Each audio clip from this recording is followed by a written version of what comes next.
ও পৃথিবীর মানুষ রে, যুবক রে, একটা মেসেজ দিয়ে যায়। কোরআন তুমি পড়তে জানো না, কোরআন শরীফটা একটু জবানায় খোলো, খুলে এভাবে দেখো, পড়ার চেষ্টা করো। একটা হরফ দেখলে সওয়াব। তুমি এভাবে আঙ্গুল আড়ে আড়ায় একটু দেখে দেখে এক পৃষ্ঠা তেলাওয়াত করেছো, এক পৃষ্ঠা তেলাওয়াত করতে জানো না, চুকে দেখেছো, একটা চুমু দিয়েছো, মোহাব্বত করেছো। এই কোরআন যার সিনায় বেজেছে, ওই কোরআন কিয়ামতের ময়দানে ওই বান্দাকে ছাড়া জান্নাতে যাবে না। আল্লাহ এত বেশি নিয়ামত আমাদেরকে দান করেছেন। 24টা ঘন্টায় প্রতিটা সেকেন্ডে সেকেন্ডে যদি রব্বুল আলামিনের শুকর আদায় করি, কিঞ্চিত পরিমাণ নিয়ামতের শুকরিয়া আদায় হবে। আল্লাহ প্রশ্ন করছেন, বান্দা তুমি কোন নিয়ামত চাচ্ছ? জমিনের মধ্যে, আসমানের নিচে, জমিনের উপরে যেদিকে তুমি তাকাবা আমি আল্লাহর সৃষ্টি দেখতে পাবা। আর সেই সৃষ্টি একটু যদি চিন্তা করো, আমি আল্লাহ তুমি বান্দার জন্য বানাইছি। আল্লাহ কিভাবে বলেন? আল্লাহ সূরা রহমানের মধ্যে 32 বার বলেছেন, فبأي آلاء ربكما تكذبان।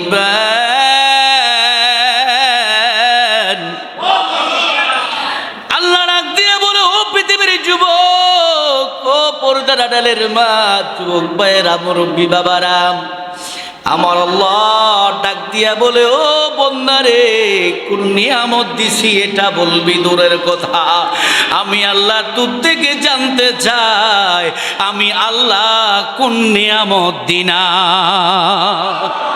আরে জোরে বলেন আল্লাহু আকবার। খলাকাল ইনসানা মিন সালসালিন কাল ফাখার وخلق الجن من مارج من نار فبأي آلاء ربكما تكذبان।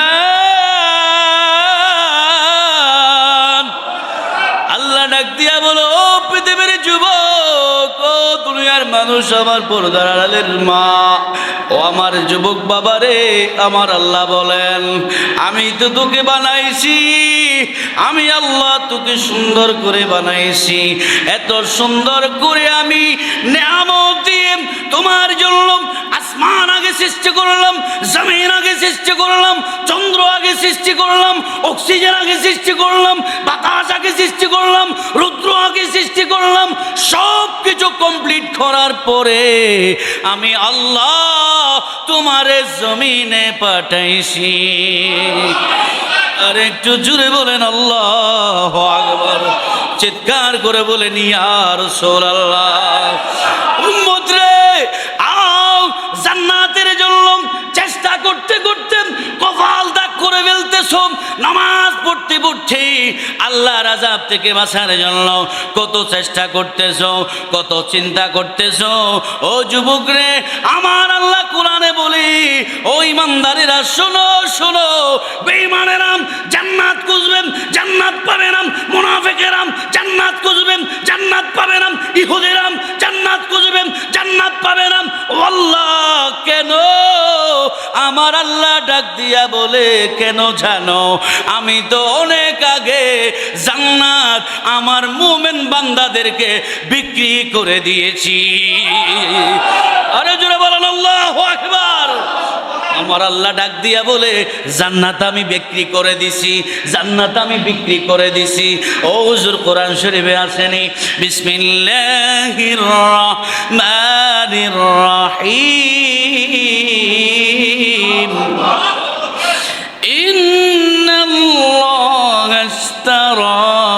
المؤمنين أنفسهم وأموالهم بأن لهم الجنة আল্লাহ ডাক দিয়া বলে পৃথিবীর মানুষ যত প্রকার আছে ইমানদার ছাড়া 72 বের খাম 73 বের কাম হাজার হাজার বেনমাজিম হাজার হাজার মুনাফিক হাজার হাজার ইহুদি খ্রিস্টানেরা কিয়ামতের ময়দানে থাকবে কিন্তু শোনো আমি আল্লাহ বলছি ইন্নাল্লাহ নিশ্চয় আল্লাহ ইস্তারা মিনাল মুমিনিনা আনফুসাহুম ওয়া আমওয়ালাহুম বিআন্না লাহুমুল জান্নাহ আমি ইমানদারের জান ইমানদারের মালের পরিবর্তে আমি আল্লাহ আজকানা জান্নাত বিক্রি করে দিয়েছি রাজুরা বলেন আল্লাহু আকবার আমার আল্লাহ বলেন ও পৃথিবীর যুবক রে তাইলে জান্নাত কেনার জন্য মুমিন হতে হবে বেঈমান হলে চলবে আর আওয়াজ চাই চলবে টুপি আছে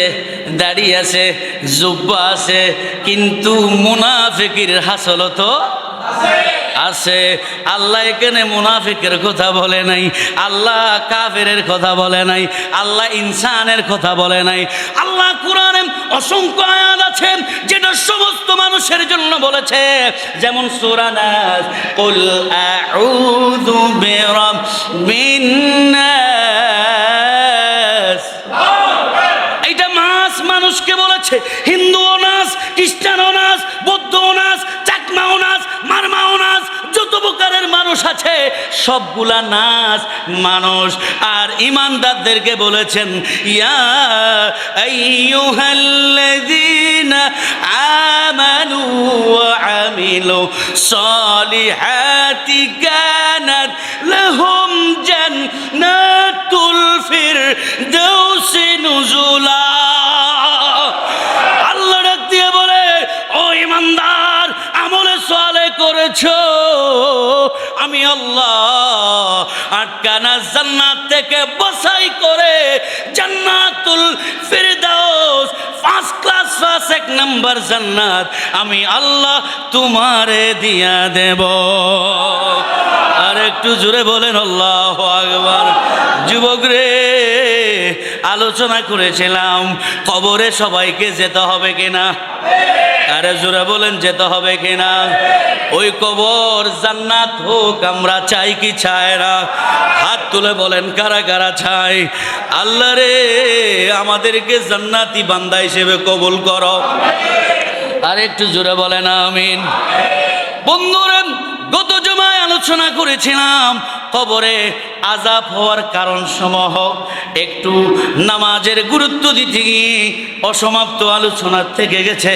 চিন্তা করলাম আলোচনাটা খুব গুরুত্বপূর্ণ অসামাজিক অসমাপ্ত যেটা সেটা আজকে সমাপ্ত করি কারণ মানুষ যখন আল্লাহর ভয় কলবের ভিতরে ঢুকে যাবে ওই যুবককে কেটে দুই টুকরা করে দিলেও মসজিদ থেকে নামাজ থেকে আল্লাহর দিন থেকে নবীর দুরূদ থেকে কোনো পৃথিবীর শক্তি আলাদা করতে পারবে না কথা বলেন ঠিক না ও যুবক তোমার মতো কত যুবক ইমাম হোসাইনও যুবক ইমাম হাসানও যুবক না না না হযরত বেলাল উমাইয়ার হাতে দাস ছিল উমাইয়া বলে ও দাস আমার বেলাল তুমি তো আমার টেকা কিনা গোলাম আমার কথার বাইরে যাওয়া যাবে না মুহাম্মদ সাল্লাল্লাহু আলাইহি ওয়াসাল্লামের কলমা পড়া যাবে না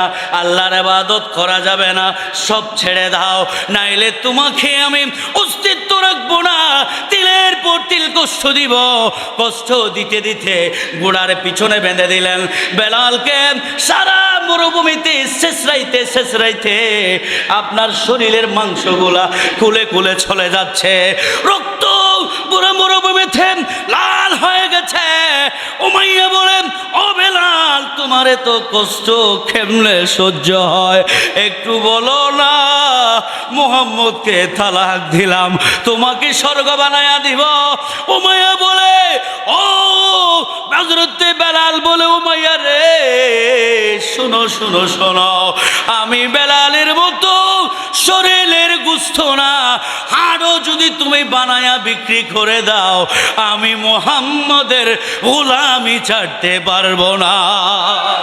আরো জোরে বলেন আল্লাহু আকবার। আর তুমি আমাকে কি পুড়াবে, কি জ্বালাবে? আমি তো আগেই আমার নবীর কদমে কোরবান হয়ে গেছি। আরো জোরে বলেন আল্লাহু আকবার। ও যুবক, বেলাল কালো মানুষ, বেলাল হাবশী মানুষ, উনি বেলাল হওয়ার কালো হওয়ার পরেও আমার আল্লাহ ইসলামের ইতিহাসে কিয়ামত পর্যন্ত ইসলামের প্রথম মুয়াজ্জিন বললে হযরতে বেলালের নাম নিতে হবে। আরে জোরে বলেন আল্লাহু আকবার। সালাতুন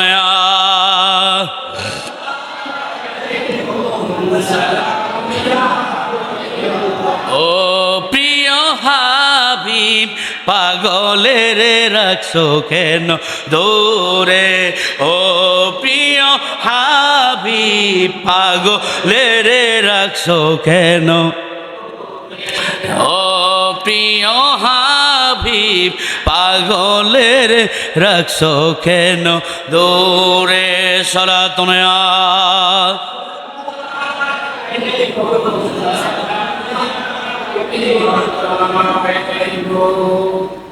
যুবক ভাইয়েরাম, মনোযোগ আছে আপনাদের? কষ্ট হচ্ছে না তো বাবা? বিরক্ত বোধ করতেছেন? বেঁচে থাকলে জুমাবার আগামী সপ্তাহ 8 দিন পরে, তো দুদিন বাঁচার কোনো আশা নাই, কারণ হায়াতের মালিক কে? আমরা দোয়া করব, মওলা কবুল করবেন। তবে ইমানদার হলো প্রত্যেকটা সেকেন্ড মনে করে হায়াতের শেষ সেকেন্ড, প্রত্যেকটা মিনিট হায়াতের শেষ মিনিট, প্রত্যেকটা দিন হায়াতের শেষ দিন, প্রত্যেকটা রাত হায়াতের শেষ রাত। যুবক, তুমি যদি প্রত্যেকটা রাতকে হায়াতের শেষ রাত মনে করো, তোমাকে বিছানাতে কোনো স্ত্রী টেকায় রাখতে পারবে না। তাহাজ্জুদের টাইম হলে তুমি অটোমেটিক তাহাজ্জুদে দাঁড়ায়া যাবা। কথা বলেন ঠিক না? আপনাকে যদি ডাক্তার বলে দেয় আজ রাত 4টায় তুমি মারা যাবা, আগামীকাল সকাল 8টায় মারা যাবা, তাইলে আপনি কি করবেন? সব কিছু বাদ দিয়ে আল্লাহর কদমে সিজদা দিয়ে থাকবেন। এটা একটু নমুনা হলো। আমরা বিপদে পড়লেই তো আল্লাহরে ডাকি, এমনি ওলি আল্লাহর মাজারে যাওয়া না জায়েজ, গুনাহ। আর যখন সিগন্যাল 7 নাম্বার চলে, ওলি আল্লাহর বাংলাদেশ, শাহজালালের বাংলাদেশ, রহম করো আল্লাহ, রহম করো আল্লাহ, গৌস কুতুবের বাংলাদেশ, গরিব নওয়াজ আল্লাহর ওলির বাংলাদেশ, রহম করো আল্লাহ, রহম করো আল্লাহ। কথা কন ঠিক না? যখন বিপদে পড়ে যায় তখন বাঁচার জন্য অলির দরবার ছাড়া আর কোনো দরবার থাকে না। কারণ ডাক্তার জবাব দিছে তোমার জন্য কোনো মেডিকেল চিকিৎসা নাই, তুমি কোথাও যাইতে পারবা না। বন্ধুরে, আল্লাহর অলির দরবারে গিয়ে দেখো, মালিক সাহেব দরবারে গিয়ে দেখো, বাবুসি যারা আছে রান্না করে, অনেককে যদি প্রশ্ন করো ভাই তোমার বাড়ি কোথায়, উত্তর দিবে আমার বাড়ি অমুক জায়গায়। 800 কতদিন হয়েছে? 10 বছর হয়েছে। মানে মালিক সাহেব দরবারে রান্না করো, বলে যে ডাক্তার বলেছে তোমার জন্য মৃত্যু অবধারিত, কোথায় যাওয়ার রাস্তা নাই। দেরি করে নাই, দরবারে রান্না করা শুরু করলাম, আমার আল্লাহ হায়াত ফিরাইয়া দিছে মালিক সারুসিলা। আরে জোরে বলেন আল্লাহু আকবার। এভাবে হাজার হাজার বলির দরবারে ফকির দরবেশ, বিমারি অসুস্থরা মানুষ ভালো হচ্ছে কি হচ্ছে না? তাইলে যখন পৃথিবীর দরবার বন্ধ, তখন আল্লাহর ওলির দরবার খোলা। সুবহানাল্লাহ। থানায় আপনার মামলা লিখছে না, এসি ইউসি ডিসি কথা শুনে না, এমপি সাহেবের পিএসকে ফোন দিলেন, ভাই মামলা নে না। পিএসএ ডিএসএ রে জানাইলেও ডিএসএ এমপি সাহেবের জানাইলে ভাই মামলা নাও। পৃথিবীতে লোকিং আছে না নাই? তোমার একটা মামলা রেকর্ডের জন্য যদি বিদায় হেলো লাগে। আর তোমার জন্য যখন সব দরজা বন্ধ হয়ে যায়, আল্লাহর ওলির বন্ধুর টেলিফোনে আল্লাহ সব সমাধান করে দেয়। আরে জোরে বলেন আল্লাহু আকবার। মন্ত্রী সাহায্য করতে পারে, এটা মানে হ্যাঁ মানে না? মন্ত্রী মেয়রে সাহায্য করতে পারে, এটা মানে মন্ত্রী মামলা থেকে বাঁচাইতে পারে, এটা মানে মন্ত্রী মামলা থেকে উদ্ধার করতে পারে, এটা মানে। কিন্তু আল্লাহর বলি দিতে পারে এটা মানে না, এমন মুসলমান আছে না? না, মিথ্যা কথা বলতেছি? আল্লাহ আমাদেরকে বুঝদান করো। সালাতুন ইয়া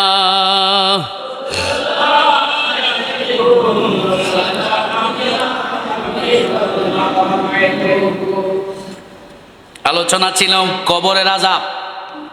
কিসের আযাব? হওয়ার কারণ।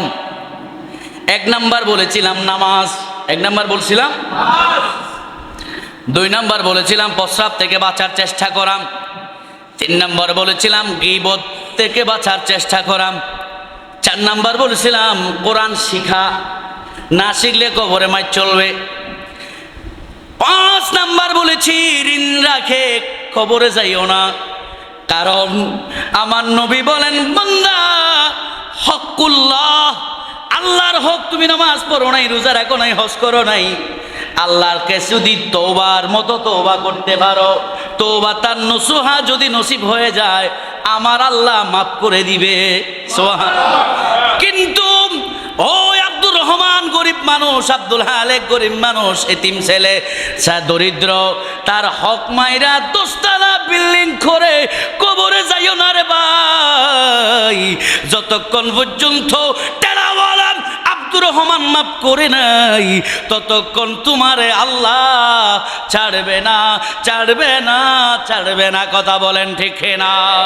6 নম্বর হলো পিতামাতার অমান্য করা, 7 নম্বর জিনা করা, 8 নম্বর মিথ্যা সাক্ষ্য দেওয়া, 9 নম্বর অহংকার করা, 10 নম্বর হারাম খাওয়া, 11 নম্বর মদ বা নেশা করা, এরপরে আসেন 12 নম্বর নামাজ ত্যাগ করা, এরপরে 13 নম্বর হলো জানাবে বিচার করা। এই প্রকারগুলা আমরা একটু আল্লাহর কোরআন হাদিস কি বলে একটু যাচাই করব সংক্ষিপ্ত সময়। যুবক ভাইরা আমার, নামাজের ব্যাপারে গত জুমায় বিস্তারিত আলোচনা হয়েছে, অধিকার যাচ্ছি না, সময় কম, কিন্তু আমি সূরা বাইনা থেকে একটু আয়াতে কারিমা তেলাওয়াত করেছি। ও যুবক রে, একটা মেসেজ দিয়ে যায়, জান্নাত তোমার জন্য নির্দিষ্ট হয়ে যাবে যদি তুমি খুলুসিয়ত নিয়ে ওমা উমিরু ইল্লা লিয়াবুদুল্লাহ মুখলিসিনা লাহু দ্বীন। আল্লাহ ডাক দিয়ে বলে খুলুসিয়ত নিয়ে একটা সিজদা দাও, আখলিস দীনাকা ইয়াকফিকাল আমালুল খলিল। ওই সিজদা জমিন থেকে মাথা আলোক করার আগে আল্লাহ তোমারে নিষ্পাপ বান্দা বানায়া জান্নাতি বানায়া দিবে। আরে জোরে বলেন আল্লাহু আকবার। এই আয়াতের তাফসীর অন্যদিকে যাচ্ছি না, করতে গেলে অনেক আলোচনা আসবে, অনেক আলোচনা এখানে আছে, মুনাফিকের কথা আছে, কাফেরের কথা আছে, ইমানদারের কথা আছে, আহলে কিতাবের কথা আছে, অন্য কিতাবের কথা বলতে গেলে সময় নষ্ট হয়ে যাবে। 2 নম্বর হলো প্রস্রাব থেকে বাঁচার চেষ্টা। কৌশলটা আপনাদেরকে শিখিয়ে দিয়েছিলাম। প্রস্রাব করবেন, পায়খানা করবেন, আগে নিজেকে অপবিত্র থেকে রক্ষা করতে হবে, তারপরে আপনি মলমূত্র ত্যাগ করবেন। মলমূত্র ত্যাগ করার আগে যদি আপনার পাঞ্জাবি পায়জামা লুঙ্গি নাফাক হয়ে যায়, ওই নাফাক কাপড় নিয়ে নামাজ পড়লে হবে না, হবে না, হবে না। কথা বলেন ঠিক না? যুবক ভাইরা আমার, 3 নম্বর সমাজের মধ্যে যেটা সবচাইতে মহামারী, গীবত করা। কি করা? ছোট গুনাহ না কবিরা গুনাহ? আরে জোরা বলেন, ছোট গুনাহ না কবিরা গুনাহ? আগে আমার নবীর হাদিসটা পড়ে ফেলি। ক্বালান নবিয়্যু সাল্লাল্লাহু আলাইহি ওয়াসাল্লাম লা ইয়াদখুলুল জান্নাতা নাম্মাম, রাওয়াহুল মুসলিম। 105 নম্বর হাদিস। আমার নবী স্পষ্ট জবানে ঘোষণা করে দিয়েছে, লা ইয়াদখুলুল জান্নাহ, জান্নাতে প্রবেশ করবে না নাম্মামকারী ব্যক্তি। নাম্মাম মানে কি? যে গীবত করে, সর্বদা গীবত করে বেড়ায়। এই বিষয়টা আমাদের সমাজে আসে না নাই? ভালো হোক খারাপ হোক, চায়ের দোকানে চলে, আড্ডা চলে, প্রাসঙ্গিক অপ্রাসঙ্গিক, সব সময় আমরা নমাজও পড়ি, গীবতও করি, নমাজও পড়ি, মিথ্যা কথা বলি, নমাজও পড়ি, আরেকজনের পিছনে পেছ লাগাই, নমাজও পড়ি, বাটফারিও করি। ওই নামাজ কোনো কাজ আসবে না। এটাই তোমার নামাজ যে কবুল হচ্ছে না, এটার প্রমাণ হলো তুমি নমাজি হয়ে বাটফারি কাজ করতে পারো না। প্রকৃত নামাজি যদি হয়, তার ইবাদত যদি কবুল হয়, তার জবান হেফাজত থাকবে, সে আরেকজনের পিছনে লাগবে না, গীবত করবে না, মিথ্যা কথা বলবে না। তখনই আপনি মনে করবেন আপনি আসলে নামাজ কবুল হচ্ছে, আপনি আল্লাহর দরবারে মকবুল হচ্ছেন। সুবহানাল্লাহ। যুবক ভাইয়েরা আমার, তাইলে গীবত করা যাবে? গীবতের আগুন কবরের ভিতরে জ্বলন্ত আগুন রূপান্তরিত হবে। গীবতকারী কবরের দেওয়ালের সাথে ছাপা পড়ে থাকবে, কবরের দেওয়াল পড়ে যাবে, নিচের মধ্যে ছাপা পড়ে থাকবে। গীবতকারী তার অঙ্গ প্রত্যঙ্গ টুকরো টুকরো হয়ে যাবে। চিৎকার করে বলেন নাউজুবিল্লাহ। 4 নাম্বার হলো কোরআন না পড়া, না শিখা। আমরা অধিকাংশ মুসলমানের ছেলেরা সায়েন্স পড়ি, আর্টস পড়ি, কমার্স পড়ি, এগুলো দুনিয়ার মানুষের বানানো কিতাব। ও মুসলমানের ছেলে, পৃথিবীতে যদি একটা কিতাব আছে, পৃথিবীর কোনো মানুষের না, কোনো বৈজ্ঞানিকের না, পৃথিবীর কোনো মখলুকের সৃষ্টি না, যে কিতাবটা খালেকের সৃষ্টি, খালেকের কথা, ওই কিতাবটাই যদি তুমি না জানো, তুমি মূর্খ ছাড়া কিছু হতে পারো না। কথা বলেন ঠিক না? তাইলে আমাদের কোরআন শিখতে হবে কি না? আল্লাহর নবী বলেন, আন আব্দুল্লাহ ইবনে উমর রাদিয়াল্লাহু তাআলা আনহু قال رسول قال قال قال رسول الله صلى الله عليه وسلم الصيام والقرآن يشفعان للعبد। চিৎকার করে বলেন সুবহানাল্লাহ। আমার নবী বলেন, কিয়ামতের ময়দানে এই কোরআন তোমার জন্য সুপারিশ করতে দাঁড়ায়া যাবে। রোজা তোমার জন্য সুপারিশ করবে। কেন জানো? আসৌমুলি ওয়া নাজিজি বিহি। আমার নবী বলেন হাদিসে কুদসি, আল্লাহ বলেন নামাজের আমি বেনিফিট ফেরেশতা দিয়ে দেব, অন্যান্য সওয়াবের কাছের বেনিফিট ফেরেশতা দিয়ে দিব, কিন্তু আমি আল্লাহ রোজাদারের প্রতিদান আমি মওলার হাতে বুঝাইয়া দিব। আরে জোরে বলেন আল্লাহু আকবার। তাইলে আমরা রোজা ছাড়বো? জোরে বলেন রোজা ছাড়বো? কোরআন পড়বো, রোজা ছাড়বো না। কোরআন বেশি বেশি পড়বো। ও পৃথিবীর মানুষ রে, যুবক রে, একটা মেসেজ দিয়ে যায়, কোরআন তুমি পড়তে জানো না, কোরআন শরীফটা একটু জুবানাই খোলো, খুলে এভাবে দেখো, পড়ার চেষ্টা করো। একটা হরফ দেখলে সওয়াব। তুমি এভাবে আঙ্গুল আড়ে আড়া একটু দেখে দেখে 1 পৃষ্ঠা তেলাওয়াত করেছো, 1 পৃষ্ঠা তেলাওয়াত করতে জানো না, চুকে দেখেছো, একটা চুমু দিয়েছো, মোহাব্বত করেছো। এই কোরআন যার সিনাই বেজেছে, ওই কোরআন কিয়ামতের ময়দানে ওই বান্দাকে ছাড়া জান্নাতে যাবে না। আর জোরে বলেন আল্লাহু আকবার। তৃতীয় কথা হলো, যুবক রে, ঋণ রেখে মারা যাওয়া। যে কথাটা বলেছিলাম, ক্বালা রাসূলুল্লাহ সাল্লাল্লাহু আলাইহি ওয়াসাল্লাম, নাফসুল মুমিনে মুআল্লাকাতুম বিযামবিহি হাত্তা ইউকদা আনহু। মুমিনের আত্মা তার ঋণের কারণে আটকে রাখা হয়। তুমি কবরে চলে গেছো, পতিরা তোমার ঘরে আসতেছে, পতিরা তোমার সমালোচনা করতেছে, পতিরা তোমাকে নিয়ে টেনশন করতেছে, তোমার আত্মাটা আটকায় রাখা হয়। সেই জন্য মুমিনের আত্মা তার ঋণের কারণে আটকায় রাখা হয়, যতক্ষণ না তা পরিশোধ হয়। আপনার ছেলেরা আপনার ঋণ পরিশোধ করতে ব্যস্ত না, তারা মেজবান দিতে ব্যস্ত। কথা বলেন ঠিক না? এখানে একটা মেসেজ নিয়ে নেন। ও চট্টগ্রামবাসী রে, রাগ করলে কিছু করার নাই। আপনার বাবা মারা গেছে, মেজবান দেওয়া ফরজ না। আপনার মা বাবার ঋণ পরিশোধ করা আপনার জন্য ফরজ, ফরজ, ফরজ। কথা বলেন ঠিক না? এখন আমরা মেজবান দিতে রাজি, মেজবান দিতে রাজি। কেন সুনাম করবে? অমুকের ছেলে মেজবান দিছে, অমুকের ছেলে 2টা গরু জব করছে, অমুকের ছেলে মেজবান দিছে।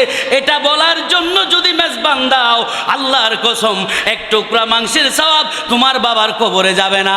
কারণ তুমি তো চাই চাইছো, অমুকের ছেলে মেজবান দিছে, তো সবাই তো খাইছে বলছে অমুকের ছেলে মেজবান দিছে, যেটা চাইছো আল্লাহ সেটা তো দিছে। আর তোমার মা বাবা যখন মারা গেছে তার জন্য আগে প্রতিবেশীকে ডেকে তার ঋণ পরিশোধ করে দাও। ফাতেহা ফানি দিয়ে হয়, ফাতেহা মাছ দিয়ে হয়, ফাতেহা গুস্ত দিয়ে হয়, কিচ্ছু নাই। আমার ঘরে যা আছে তা দিয়ে আমি ফাতেহা পড়ে, সূরা ফাতেহা পড়ে, সূরা ইখলাস পড়ে, সূরা আলাম নাশরাহ লেখা পড়ে, আমি মশহুর আয়াতে কারিমা পড়ে 3 বার দুরূদ শরীফ পড়ে আল্লাহর দরবারে হাত তুলে দিব। আল্লাহ রে, তুমি আমারে গরিব বানাইছো, তৌফিক নাই, গরুর মাংস ছাগলের মাংস আনতে পারে নাই, পানি আছে পানি নিয়ে হাত তুলে দিছি। আল্লাহ, আমি আমার বাবার সন্তান বলতেছি, তুমি আমার বাবার কবরের আযাব মাফ করে দাও। আরে জোরে বলেন আল্লাহু আকবার, চিৎকার করে বলেন ইয়া রাসূলুল্লাহ। এখন আসেন বন্ধুরে, পিতামাতার অমান্য করা, পিতামাতার অমান্য করা আমার নবী কি বলছেন আগে দেখি। ও যুবক রে, আমার আল্লাহ বলেন পৃথিবীতে আল্লাহর পরে কারো ইবাদত করা জায়েজ নাই। ইবাদত হবে কার? আরো জোরে। মোহাব্বত হতে পারে, দিদার হতে পারে, কথা হতে পারে। আমি আমার পীর সাহেবকে মোহাব্বত করি, উনি আমার রাস্তা দেখায়, জানের থেকে মোহাব্বত করি, ঠিক আছে, কিন্তু ইবাদত কার? আরে জোরে বলেন, ইবাদত কার? আল্লাহর ইবাদত। আমার আল্লাহ বলে যুবক রে, আল্লাহর ইবাদতের পরে যদি তোমরা ইবাদত করতে চাও, তোমার মা বাবার ইবাদত করো। ওয়াকাদা রাব্বুকা আল্লা তা'বুদু ইল্লা ইয়্যাহু ওয়া বিল ওয়ালিদাইনি ইহসানা يبلغن عندك الكبر أحدهما أو كلاهما فلا تقل لهما أف ولا تنهرهما وقل لهما قولا كريما। আল্লাহ ডাক দিয়া বলেন, বন্ধুরে, এই আয়াতের মধ্যে 4টা নসিহত আছে। ওই দিকে গেলে মা বাবার আলোচনা হয়ে যাবে, ওই দিকে যাওয়ার সময় নাই। একটা মেসেজ দিয়ে যায়, মা বাবার কথা অমান্য করলে ওই সন্তানের কোনো ইবাদত আল্লাহ পর্যন্ত যাবে না। রেদা রব্বি রিদাল ওয়ালিদ, মা বাপ রাজি, আল্লাহ এবং নবী রাজি। আর জোরে বলেন আল্লাহু আকবার। বাংলারে চট্টগ্রামে এমন এমন নিউজ আছে, গত সপ্তাহে আনোয়ারার মধ্যে একটা যুবক, একটা ছেলে, কয়টা ছেলে? জোরে বলে, মা বাপ দুইজনকে কি করে দিছে? কথা বলেন না। একটা ছেলে গড় হলো তার, বাড়ি হলো তার, ব্যাংক ব্যালেন্স তার, সম্পদ হলো তার। ওজোর কোথায় ঘাটতি ছিল? ঘাটতি ছিল বেঈমান, ইমানদার না। ঘাটতি ছিল সন্তানকে ওয়ালাদান সালেহা বানাইতে পারে নাই। সন্তানকে বাবাটি গাজাটি বানাইছে, বাবা খাইতে না পারে, মা বাপ দুইজনকে কে ফেলেছে? জোরে বলা যাবে কি নাউজুবিল্লাহ? ওদিও বা সনাতন ধর্মের মানুষ, ওদিকে গেলাম না, কিন্তু চট্টগ্রামও এমন এমন ইতিহাস আছে না নাই? বাবাকে কুদাল দিয়া ফিটাইয়া জায়গার মধ্যে দাফন করে দিছে, এমন সন্তান আছে না নাই? মাকে মেরে ঘর থেকে বের করে দিছে, এমন সন্তান আছে না নাই? এই যুবক রে, মুরব্বী বাবা রে, আপনার পায়ে হাত দিয়া বলি, সন্তানকে একটা ছেলে চলার জন্য কোটি টাকার প্রয়োজন হয় না, কিন্তু যদি তাকে তুমি মা চিনাইতে পারো, বাবা চিনাইতে পারো, আল্লাহ চিনাইতে পারো, কুরআন চিনাইতে পারো, ওই সন্তান দাঁড়ি না কি উপবাস থাকলেও মা বাবা ছাড়া বাঁচতে পারবে না। কথা বলেন ঠিক না? দেখেন আজকে সন্তান কোটিপতি, কিন্তু মা বাপ গাইতে বাদ পায় না, আছে না নাই?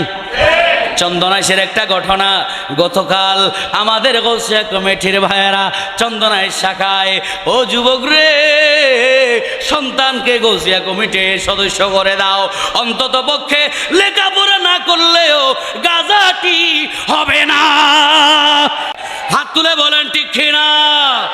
এই যুবক শোনো শোনো, স্ত্রী সন্তান সবাই দেশের বাইরে, বাবা একা থাকে ঘরের মধ্যে। 5 দিন মৃত্যুবরণ করেছে, লাশ পচে গলে গেছে, কারো কোনো খবর নাই। সেজন্য বলি রে বাবা, সন্তানকে বেশি উচ্চ শিক্ষিত করার দরকার নাই, কিন্তু আদর্শ নৈতিকতা শিক্ষা দেওয়া দরকার। কথা বলেন ঠিক কিনা?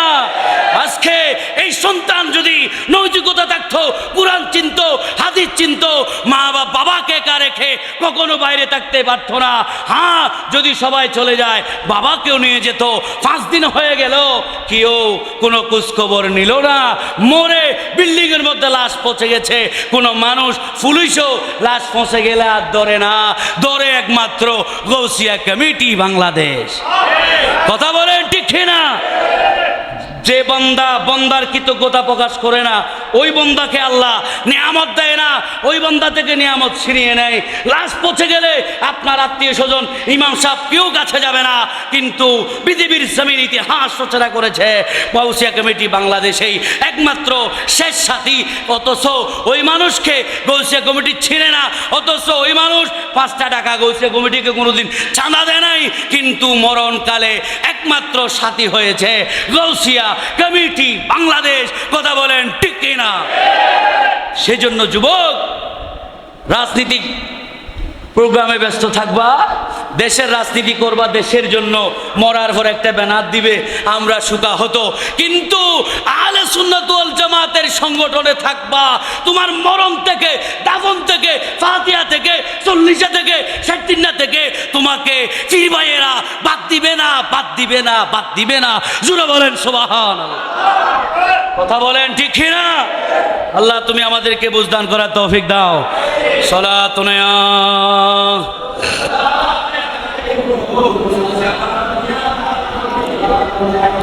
7 নাম্বার জিনা করা। যারা জিনা করে তাদের কবরে আযাব হবে। আয়াতও পড়ার সময় নেই, হাদিসও পড়ার সময় নাই। 8 নাম্বার হলো মিথ্যা সাক্ষ্য দেওয়া। যুবক রে ও মুরব্বী বাবা, আপনার পায়ে হাত দিয়ে বলি, একটা সার কারণে এই জবান বিক্রি করে দিয়েন না। এই জবানে আল্লাহ আল্লাহ জিকির করে, এই জবানে নবীর উপর দুরূদ পড়ে, এই জবানে মৌলার সাথে কথা বলবা। ওই জবান যুবকরা কখনো নাফাক করতে পারে না। কথা বলেন ঠিক কিনা? একটা গুরুত্বপূর্ণ তথ্য দিই, মায়ের গর্ভে আমরা ছিলাম কি ছিলাম না? ছিলাম। আল্লাহ চাইলে মায়ের নাটটা আমাদের হাতে ধরাই দিতে পারতো খাওয়ার জন্য, চুষলেই তো রব খাওয়ার হইতো। কিন্তু মায়ের গর্ভে কোনো সন্তান, বিজ্ঞান বলে, ডাক্তার বলে, কোনো সন্তান মুখ দিয়ে খাবার আহরণ করে না। আল্লাহ মুখটা পবিত্র রাখছে কেন জানো? দুনিয়াতে এসেই তো তোমাকে আল্লাহু আকবরের ধ্বনি কানে দিবে, আর জবান দিয়ে তুমি উচ্চারণ করবা আল্লাহু আকবার কাবীরা। জোরে বলেন আল্লাহু আকবার। আল্লাহ নাবির মাধ্যমে মায়ের নারের সাথে আমার নার বাসা ছিল, ওখান দিয়ে খাবার ট্রান্সফার হয়েছে। নার কাটতে হয়, মায়ের নারের সাথে বাজা থাকে, নার কাটতে হয়, নার ফটতে হয়, এটার নাম নাভি হয়। কথা বলেন ঠিক কিনা? যুবক রে, ও আমার কলিজার ভাইয়েরা, ও আমার মুরব্বী বাবারা, কারোর সাথে দুশ্মনী করে কয়দিন বাঁচবা? কার সাথে টেলাটেলি করে কয়দিন বাঁচবা? যদি পৃথিবীতে বেঁচে থাকতে চাও, 3টা যদি শান্তি চাও, তাইলে 3টা জিনিস পৃথিবীতে বজায় রাখো। সব সুখ আসতে বেশি দিন লাগবে না। নাম্বার 1 সাথ দেন, নাম্বার 2 বাদ দেন, নাম্বার 3 চুপ থাকেন। এই 3টা জিনিস যদি আজকে থেকে প্র্যাকটিস করতে পারেন, মেনে নিন, চালিয়ে নিন, বলতে দিন, কি বলতে চাই বলতে দিন, তাকে মানিয়ে নিন, তাকে চালিয়ে নিন, দেখবেন সুখ আসতে দেরি হবে না বেশি দিন। কথা বলেন ঠিক কিনা? আওয়াজ দিয়ে বলেন ঠিক কিনা? সুখ আসতে বেশি দিন হবে? মারামারি তো হয় সার না দিলে, মারামারি তো হয় বাদ না দিলে, কথা বললে চুপ না থাকলে তো গালাগালি হয়, গালাগালি দিয়ে তো মারামারি সৃষ্টি হয়। যুবক রে, তিনটা জিনিস আজকে থেকে থালা দাও। এক নম্বর বাদ দিন, এক নম্বর 60 দিন একটু স্যাক্রিফাইস করেন। আপনার জন্মদাতা ভাই সে 1 হাত জায়গা বেশি নিছে, কবরে নিতে পারবে না, তাকে একটু ছাড় দেন। 2 ভাই মারামারি কইরা জায়গা রয়ে গেছে, 2 ভাই কবরস্থানে চলে গেছে, আসা না না। তাইলে 1 নাম্বার ছাড় দেন, আপনার স্ত্রীকে একটু ছাড় দেন, তাকে একটু স্যাক্রিফাইস করেন, কথা বলার আগে মাইর দেন, হেতাল্লাই হেতে বুঝাঙ্গুল রেখায় আপনারে তালাক দিয়ে চলে যায়। সব জায়গায় ছাড় দেন, কিছু কিছু বাদ দেন, আবার কিছু কিছু তাকাই ফেসার মতো দেখে থাকেন, আপনার ঘরটা জান্নাতের বাগান হয়ে যাবে।